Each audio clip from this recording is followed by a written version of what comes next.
Assalamualaikum. This is Humayet Asif. Welcome back to my YouTube channel. In this video, I am showing an Arduino based smart humidity and temperature measurement project using the DHT11 sensor. Is a useful and popular project for many Arduino enthusiasts. With this project, you can create a reliable and accurate sensor system for measuring temperature and humidity in various environments. The DHT11, also named as AM2302, is a digital output relative humidity and temperature sensor.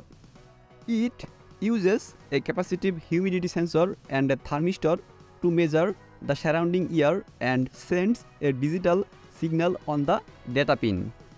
This project, you will need an Arduino board, a DHT11 sensor and 16x2 LCD.